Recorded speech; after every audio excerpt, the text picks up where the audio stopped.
Salam, hər vaxtınız xeyir. Bizim bugünkü mövzumuz sintaksis mövzusudur. Qeyd edeyim ki, dilçiliyin müəyyən bölmələri var. Biz bura qədər bu bölmələri artıq keçmişik, hansı ki, fonetikadır, orfoqrafiya, orfoepiya, morfologiya, morfemika və s. Bizim artıq növbəti bölməmiz sintaksis bölməsi hesab olunur. Sintaksis qrammatikanın bir şöbəsi olub, söz birləşmələrini və cümlələri öyrənir. Bəs bu söz birləşməsi nədir? Yəni söz birləşməsi deyəndə biz nəyi nəzərdə tuturuq? İki və ya daha artıq müstəqil mənalı sözlərin məna və qrammatik cəhətdən birləşməsinə söz birləşməsi deyilir. Yəni təkrarən deyirəm. İki və ya daha artıq sözün məna və qrammatik cəhətdən birləşməsi bizdə söz birləşməsi adlanır. Müstəqil mənalı sözlərin birləşməsi nə deməkdir? Məsələn, mən bura yazıram ana vətən. Bu bizdə söz birləşməsi hesab olunur. Çünki ana və vətən müstəqil sözlərinin birləşməsindən əmələ gəlib. Amma mən desəm ki, tutaq ki, anam üçün bu söz birləşməsi deyil. Ona görə söz birləşməsi deyir ki, bunun tərəflərindən biri üçün qoşması ilə ifadə olunub. Və qoşma bizdə köməkçi nitq hissəsidir. Müstəqil mənası yoxdur.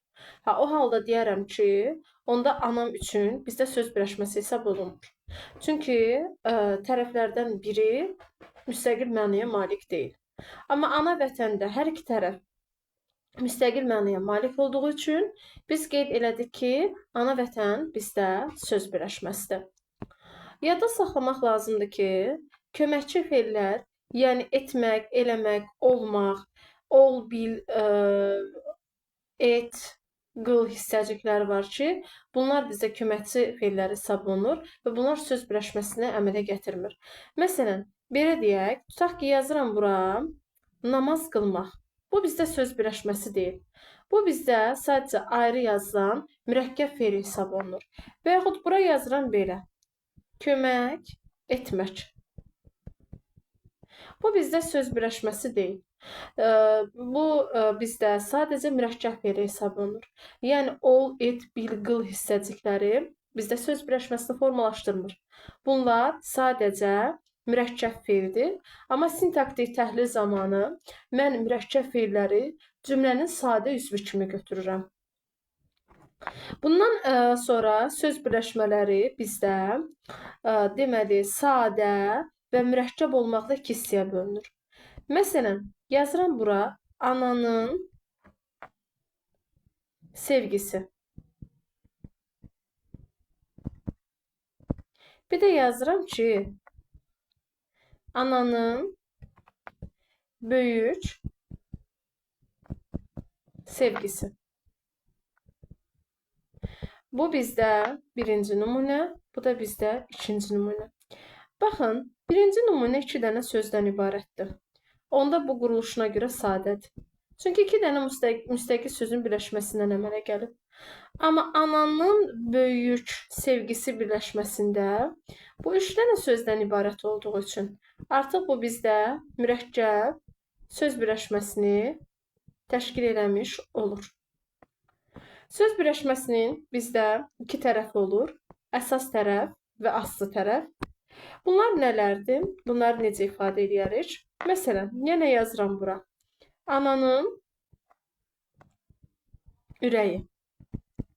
Yadda saxlamaq lazımdır ki, birinci tərəf hər zaman bizdə aslı tərəf hesab olunur.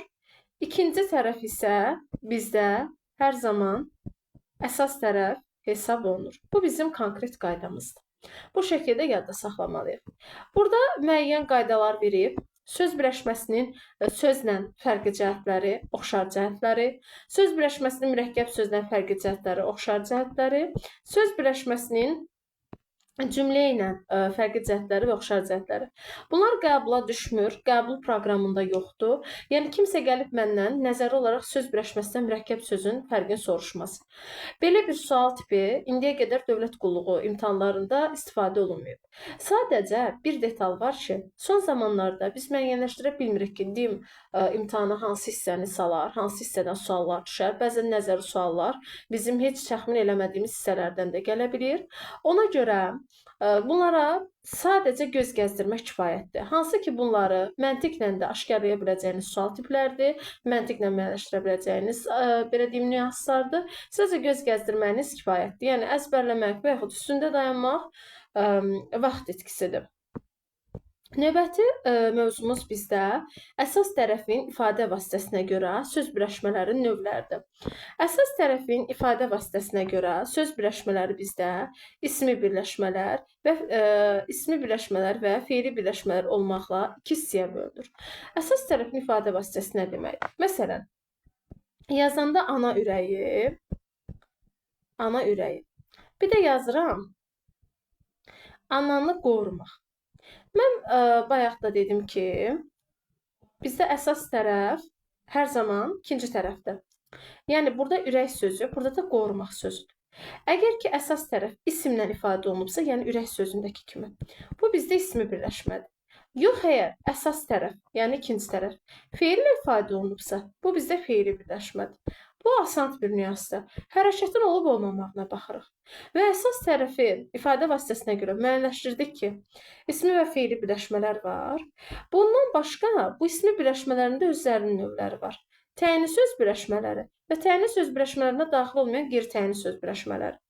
Əvvəla qeyri-təyinli söz birləşmələri haqqında danışaq. Bu elə bir düşən bir şey deyil. Qeyri-təyinli söz birləşmələri deyəndə yəriç haldan başqa halları nəzərdə tuturuq. Məsələn, təbiəti müşahidə. Müşahidə nə? Müşahidə. Nəyi müşahidə? Təbiəti müşahidə. Təbiəti müşahidə burada söz birləşməsi hesab olunur. Sadəcə tərəf il şəkilçisi götürüb təsviri çaldadı deyə qeyri-təyinli söz birləşməsi hesab olunur. Mənə bu lazım deyil. Qeyri-təyinli söz birləşməsi ümumiyyətlə heç bir qəbul proqramında yoxdur. Mənə lazım olan təyinli söz birləşməsidir. Təyinli söz birləşməsinin də özlərinin növləri var.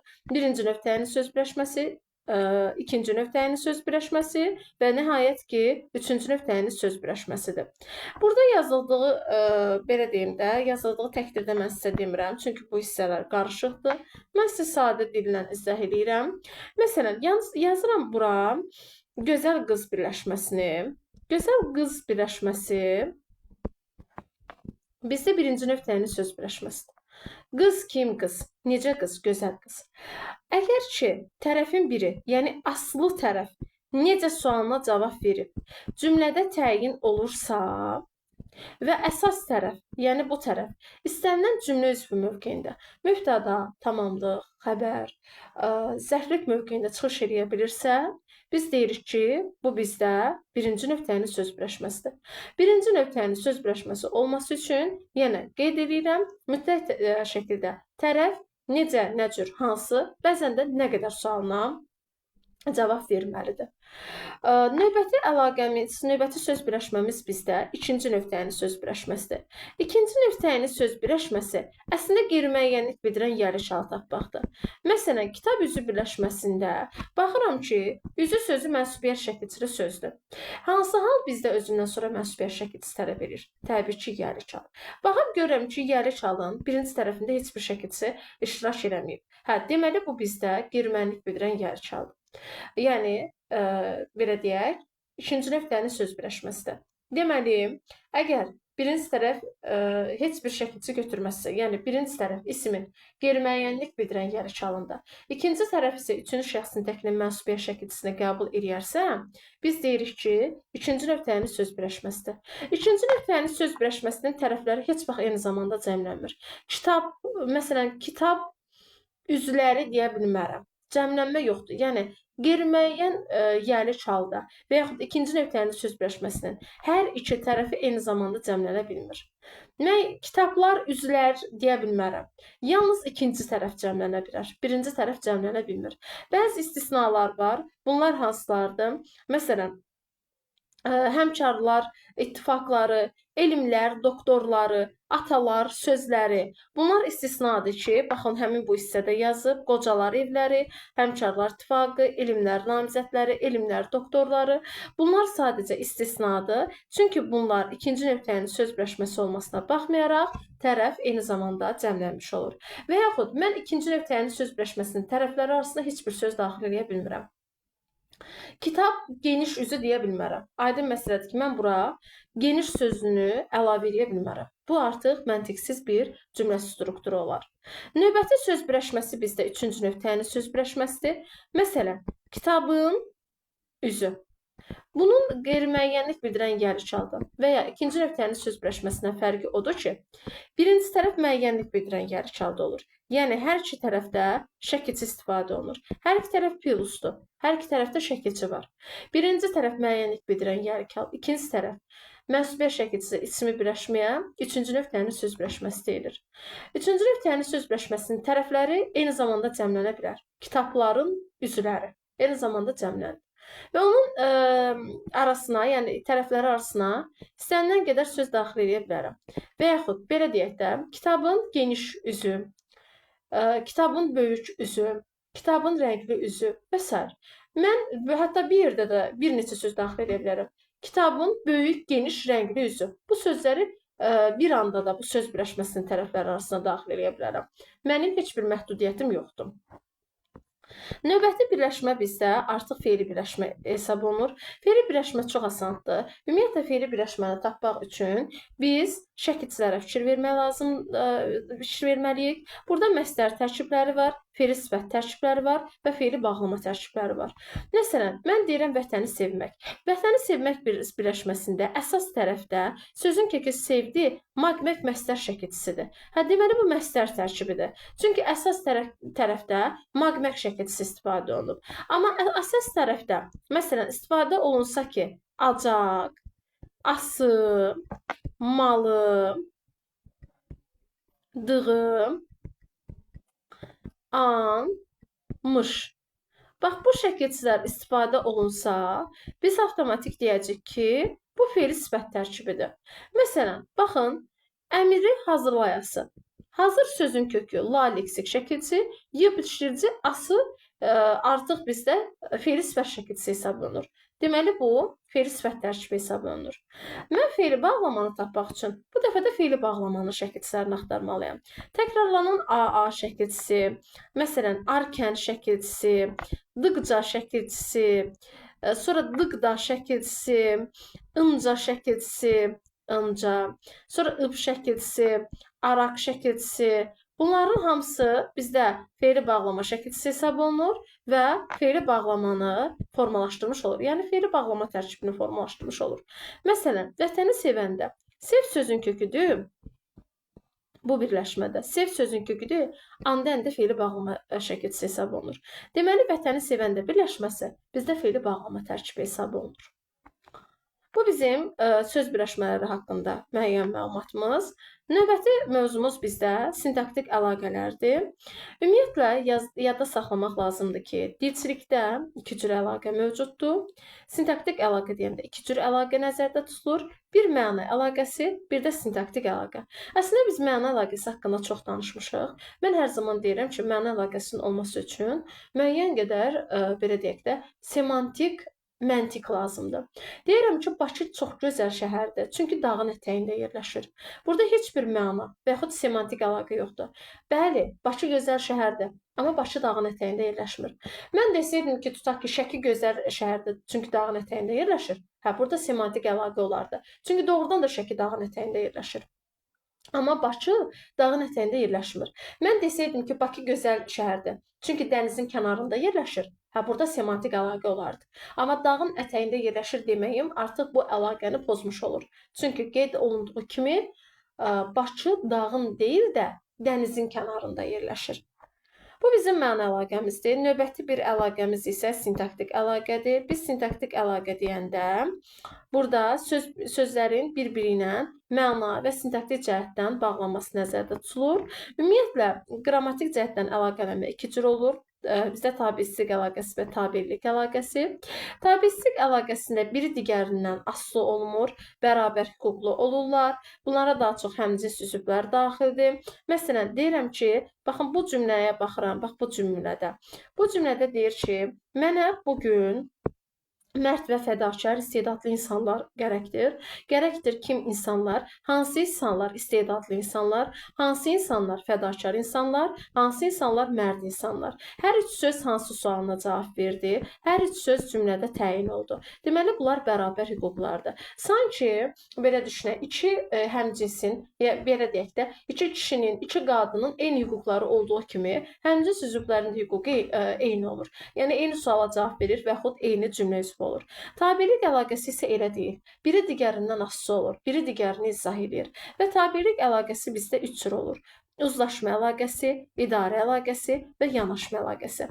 Ən asanı yanaşma əlaqəsidir. Əvvəlcə mən sizə yanaşma əlaqəsini izah etmək istəyirəm. Bütün birinci nöqtənin söz birləşməsinin tərəfləri arasında yanaşma əlaqəsi olur.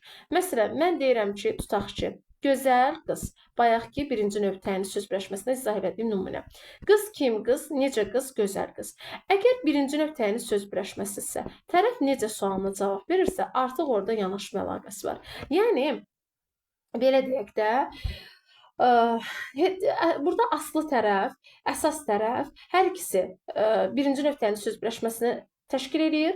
Aslı tərəf necə sualına cavab verir və aslı sözün, yəni aslı tərəfin xüsusi bir qrammatik şəkilçisi və yaxud ümumiyyətlə şəkilçisi yoxdur ki, o gedib əsas tərəfi yanaşsın. Sadəcə aslı tərəf konkret məndə necə sualına cavab verməlidir. Yada saxlamalıyıq, bütün birinci nöqtənin söz birləşməsinin tərəfləri arasında bizdə yanaşma əlaqəsi olur. Bir də yer zərfindən başqa digər zərflərlə xəbər arasında yanaşma əlaqəsi olur və aslı tərəf tərz, zaman, kəmiyyət, səbəb bildirəndə də yenə burada qeyd eləyək ki, yanaşma əlaqəsi mövcud olur. Yəni, əzbərləmə ehtiyac yoxdur. Bu 1-i, 2-ni, baxın, buradakı bu 1, 2, 3, bunları əzbərləmə ehtiyac yoxdur. Bircə dənə bilin ki, yer zərfliyi ilə xəbər arasında ümumiyyətlə yanaşma əlaqəsi olmur. Yerdə qalan hallarda siz zaten yanaşma əlaqəsini özünüz çıxaracaqsınız. Növbəti bir əlaqə idarə əlaqəsidir. İdarə əlaqəsində əsas göstəricisi hal göstəricisidir. Yəni, aslı tərəfdə mütləq hal olmalıdır, hal şəkilçisi istifadə olunmalıdır. Məsələn, mən belə yazıram. Tutaq ki, yazıram bura kitabın üzü. Kitabın üzü birləşməsində. Baxın, birinci tərəf yəlik hal şəkilçisi qəbul elədiyi üçün, yəni hal göstəricisi olduğu üçün, avtomatik burada bizdə idarə əlaqəsi mövcuddur. Bütün hal göstəriciləri idarə əlaqəsi hesab olunur və belə qeyd edeyim, bütün ikinci və üçüncü nöqtənin söz birləşməsinin tərəfləri arasında idarə əlaqəsi mövcuddur. İdarə əlaqəsi iki cür olur. Fellərlə idarə, adlarla idarə. Bayaq yazdığım kitabın üzü, məsələn, kitabın üzü bizdə isimlərlə idarədir. Səbəb hər iki tərəfin isimlə ifadə olunmasıdır. Amma deyirəm ki, tutaq ki, evə getmək. Baxın, bu feillərlə idarə hesab olunur. Çünki burada getmək feildir. Evə sözündəki əl şəkilçisi yönlük hal şəkilçisidir. Yəni, hal şəkilçisi var. Bu sözlər arasında idarə əlaqəsi mövcuddur. Sadəcə əsas tərəf feillə ifadə olunub deyə. Biz deyirik ki, bu feillərlə idarədir. Növbətiyə keçdik bizim üçün əsas əlaqələrdən birinə, yəni uzlaşma əlaqəsinə. Uzlaşma əlaqəsi əsas tərəfin tələbi ilə aslı tərəfin onunla şəxsə və kəmiyyətə görə uyğunlaşmasına deyilir. Əsas göstərici iki cür olur. Xəbərlik şəkilçiləri və mənsubiyyət şəkilçiləri. Mənsubiyyət şəkilçiləri çox asandır. Mənsubiyyət şəkilçiləri deyəndə demək istəyir ki, bütün, bax, bura qeyd edirəm, bunu belə nəzərdə saxlayın. Bütün ikinci və üçüncü nöqtənin söz birləşməsinin tərəfləri arasında uzlaşma əlaqəsi var. Və bütün ikinci və üçüncü nöqtənin söz birləşməsinin tərəfləri arasında uzlaşma əlaqəsi mənsubiyyət göstəricisi iləndir. Yəni, bütün ikinci və üçüncü nöqtənin söz birləşməsinin tərəfləri arasında mənsubiyyətə görə uzlaşma əlaqəsi var. Sizdən heç vaxt soruşmur ki, uzlaşma əlaqəsi mənsubiyyətə görə olub, yoxsa xəbərlik şəkilçisinə görə olub. Sizdən sadəcə maksimal soruşur ki, ümumiyyətlə uzlaşma əlaqəsi mövcuddur ya yox. Bizə lazım olan xəbərlik şəkilçiləri ilə bağlı uzlaşmadır. Məsələn, yazıram bura, biz oxuyuram. Bu yanlışdır. Yox, yanlışdır. Şəxs sonluğu kimi am şəkilçisi istifadə olunub. Mən oxuyuram. Bu, baxın, burada istifadə olunan şəxs sonluğu birinci şəxsin təkindədir. Amma biz isə əvəzlik kimi birinci şəxsin cəmi hesab olunur. Yəni, mübtəda hansı şəxsdən ifadə olunubsa, xəbər də ona uyğun şəxs sonluğu götürməlidir. Olmalıydı bu belə. Biz oxuyuruq. Biz oxuyuruq. Bax, bu şəkildə cümlə qurulmalıdır. Sonunda uq şəxs sonluğu olmalıydı. Yəni, siz mübtəda və xəbəri tapmalısınız. Mübtəda və xəbəri tapandan sonra fikir verməlisiniz ki, mübtəda hansı şəxsdən ifadə olunubsa, xəbər də ona uyğun şəxs sonluğu götürməlidir. Bu bizim şəxsə görə uyğunlaşmamızdır. Növbəti bir uyğunlaşmamız kəmiyyətə görə uyğunlaşmadır. Kəmiyyətə görə uyğunlaşma lar şəkilçisi ilə bağlı bir anlayışdır. Məsələn, bura yazıram ki, qızlar gəldi. Baxın, bu yanlışdır. Niyə yanlışdır? Əslində burada qızlar gəldilər olmalıdır. Amma bizim dilimiz öyrəşib ki, desin ki, qızlar gəldi. Əgər ki, bizdə mübtəda insan anlayışıdırsa və cəmdədirsə, hökmən xəbər də cəmdə olmalıdır. Qızlar gəldilər şəklində istifadə olunmalıdır. Qızlar gəldi artıq bizdə yanlışdır. Əgər mübtəda heyvan anlayışla ifadə olunubsa, məsələn, atlar heyvan anlayışla ifadə olunubsa, otlayır və yaxud otlayırlar. Əgər ki, bizdə mübtəda heyvan anlayışla ifadə olunubsa, xəbər təkdə də ola bilər, cəmdə də ola bilər. Amma məqbuldur ki, xəbər cəmdə istifadə olunsun. Növbəti bir anlayış da odur ki, məsələn, deyirəm ki, güllər soldu. Bu yanlışdır. Güllər soldu şəklində olmalıdır. Əgər mübtəda cansız varlıqla ifadə olunubsa və cəmdədirsə, xəbər mütləq təkdə işlənməlidir. Cəmdə istifadə oluna bilməz. Bu yanlışdır. Bu da bizim kəmiyyətə görə uzlaşmamızdır və yadda saxlamaq lazımdır ki, şəxsə görə uzlaşma daimidir. Düzdür, şəxsə görə uzlaşmanın da pozulduğu hallar var. Bu nə zaman olur? Xəbər şəxs əvəzliyi ilə ifadə olunanda, belə deyək, mübtədanın əlavəsi olduqda. Amma bu bizə düşən bir, belə deyim də, proqram deyil. Bu daha çox üçüncü qrup